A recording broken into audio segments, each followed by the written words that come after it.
I'd like to tell you a famous story from the Navy SEALs. This comes from a Navy SEAL training day where you had two boats. Each boat had a team, and they were racing against each other. Now, here's what happened. One team kept winning, and the other team kept losing. The commanders asked the captain of the losing boat why he couldn't win. And he said, well, you've given me the less good rowers. You've given me the less good team. They're not as strong. They're not as fit. You give me the better team, then I'll be able to win. So they gave him the better team. Still lost.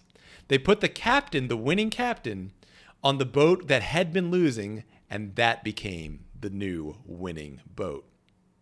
And the Navy SEALs, they've repeated this experiment many times since then. The results are almost always the same. You put the winning captain on the losing boat, that becomes the winning boat. Now that's real good news for you guys, because you're here at Vohra Method. You're on the winning boat. You're on my team. Now, how do we dominate public schools, private schools, magnet schools, chartered schools, boarding schools? Why are Vohra Method students at the top of those schools or just dominating on those schools? It's because we do things differently. We don't act the way the losing captains act. And the losing captains are public school teachers and private school teachers and all the other weak-willed teachers in the country that are unwilling or just unable to teach basic, common things. I'm going to give you a few examples. Everyone knows kids hate to learn grammar. Adults hate to learn grammar. It's hard. It's miserable. Of course, nobody wants to do it. If you're a teacher that has any mental strength or character or spine at all, you just make sure the kids do it regardless. If you're weak-willed and a total pushover, then you do what weak-willed pushovers do. You give in. You change the curriculum. You say, oh, grammar's not that important, and you basically produce a bunch of morons. At Vohra Method, we don't do that. We're going to make sure that you learn the skills that are necessary, including, of course, grammar, but including math, including everything else. At Vohra Method, if you get something wrong, it's not like school. If you get something wrong at school, what happens? Nothing happens. Vohra Method, you get something wrong, we repeat that topic.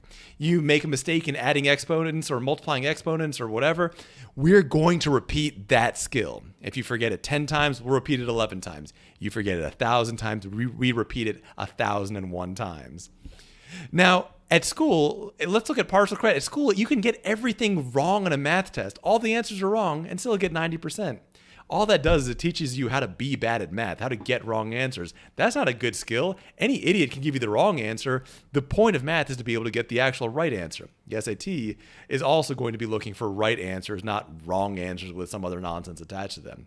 At Vohra Method, we don't do partial credit. You get something wrong, you repeat it. If you get it right, but you did it in a way that's kind of roundabout and slow, you still repeat it until you find the most effective and most advantageous way.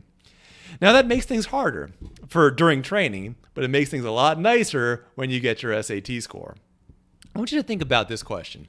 Suppose your goal was you were on a football team and you wanted your team to win the Super Bowl. Would you want a tough coach or would you want the nice coach? Would you want the nice coach that says, oh, it's okay to show up late. No, you can leave early. You don't have to train that hard. Here's a candy cane just for showing up. Is that the coach that's going to take you to winning the Super Bowl? Or do you want the coach that's tough, that's hard, that makes you train harder and push yourself farther than you've ever pushed yourself before? You probably want the tough coach. And you have the tough coach. This is the toughest SAT training on earth, the toughest academic training on earth. So, welcome to the winning boat. Welcome to the winning team. Welcome to Vohra Method.